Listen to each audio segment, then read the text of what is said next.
Well, hello, welcome back to the second video for this class, which is the grammar video on the simple present tense.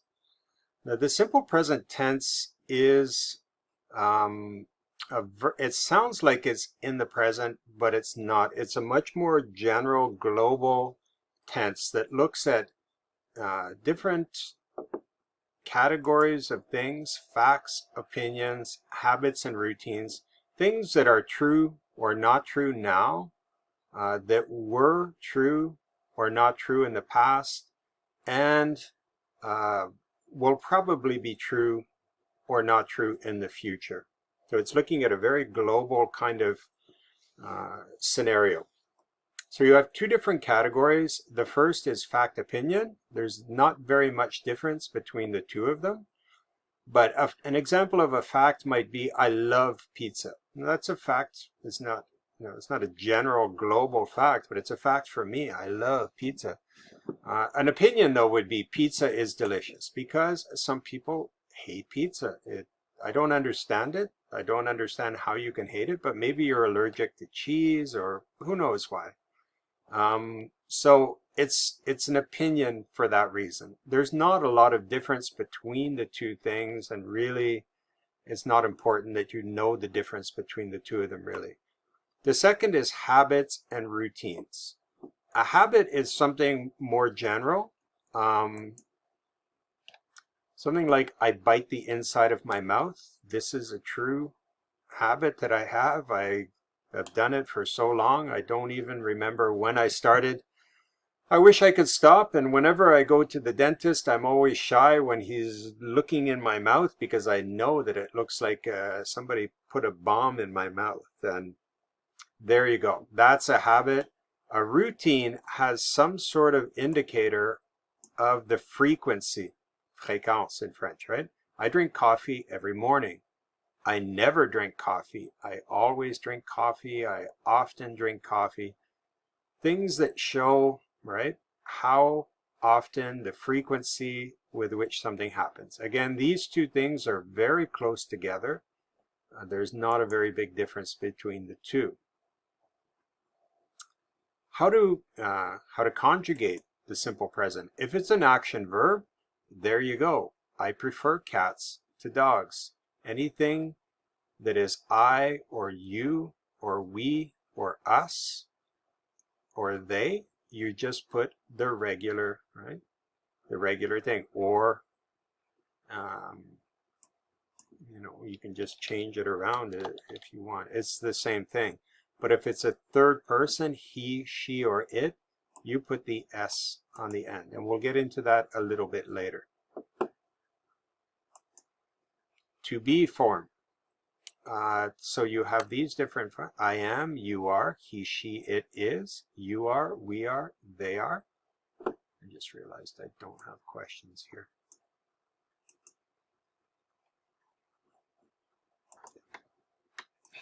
All right, welcome back. This is the second video of the class on the simple present tense. This is my fourth or fifth time trying to make this video. I hope it's the last one. I'd like to think it is. So let's begin. The simple present tense is a very general tense. It's not really the present, but it's looking at different facts or opinions or habits or routines that are true or not true in a very general sense. They were true in the past or not true in the past. They're true or not true now. And most likely, probably, they will be true or not true in the future. So, very quickly, the first category is facts and opinions. A good example of a fact is, I love pizza. That is true. And that's my own truth. It's not it's not a general truth.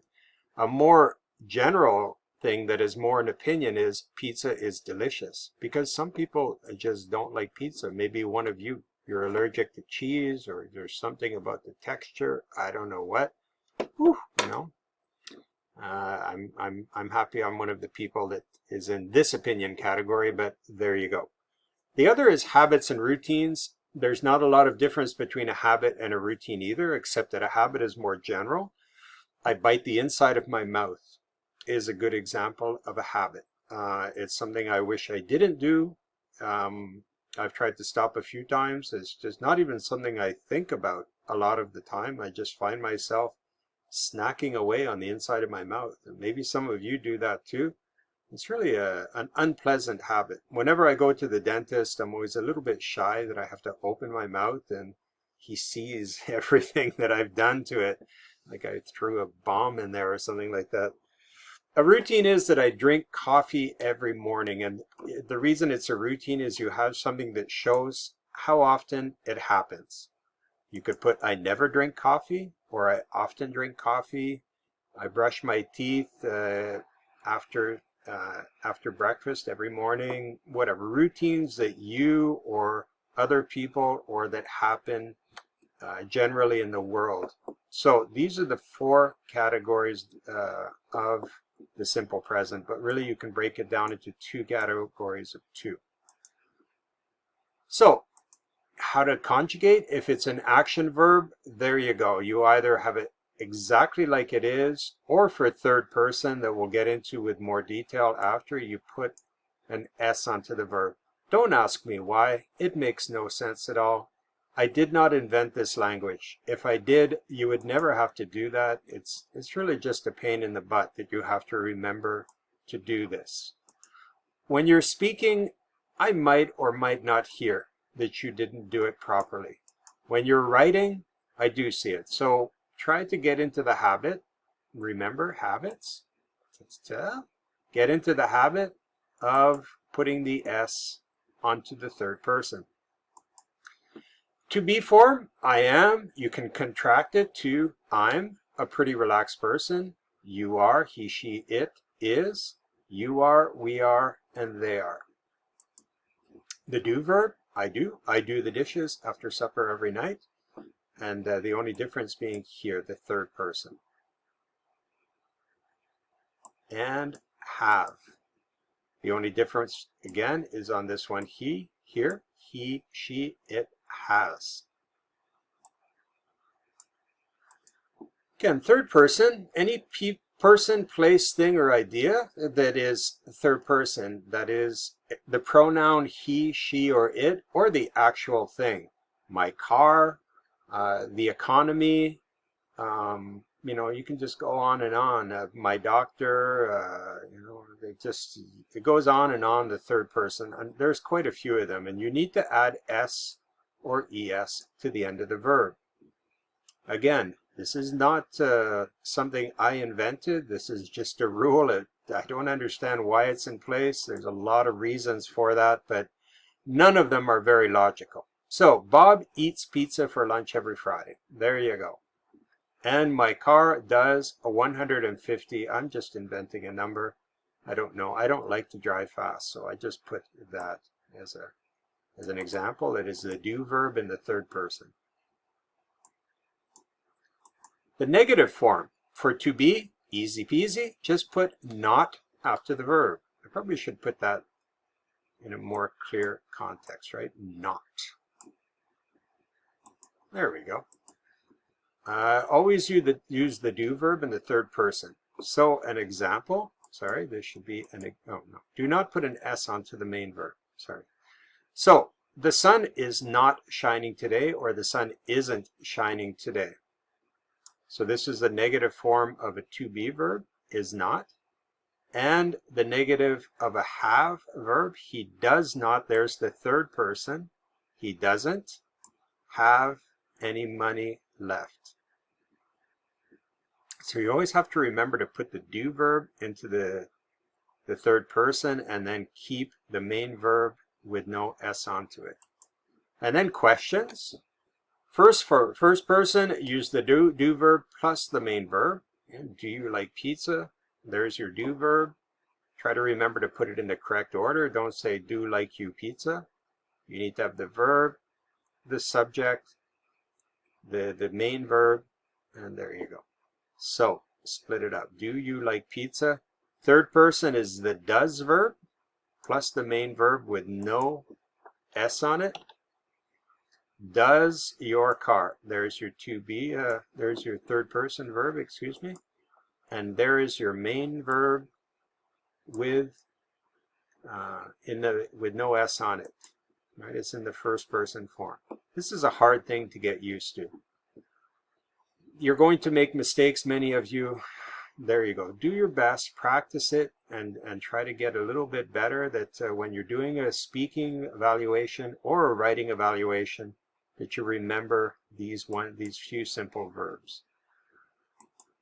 Over on your book, now you remember I pointed out that there are things in the main thing, there are things to do in my eLab, but over on the eText as well, if you click on this button here, it will take you to, I probably should have left it where it was. But there you go. I'm on the right chapter now. So I'm in simple present verbs, and these are just things you can practice if you want to practice them. I'm not sure if you have the same thing I do. This is I haven't used for quite some time, but I have this cool function up here where you can get the corrected version of it. Now this is, I haven't assigned anything in the book. This is just if you want extra practice or you want to go over in more details the verb form, how it works. They always have at the beginning of each chapter some details about how the verb works, and then there's all kinds of practice stuff. We're going to stick to the stuff that is on the My eLab instead, and the portfolio activity. So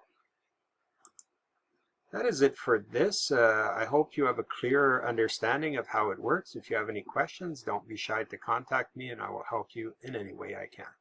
Thank you very much. Talk to you soon. Bye.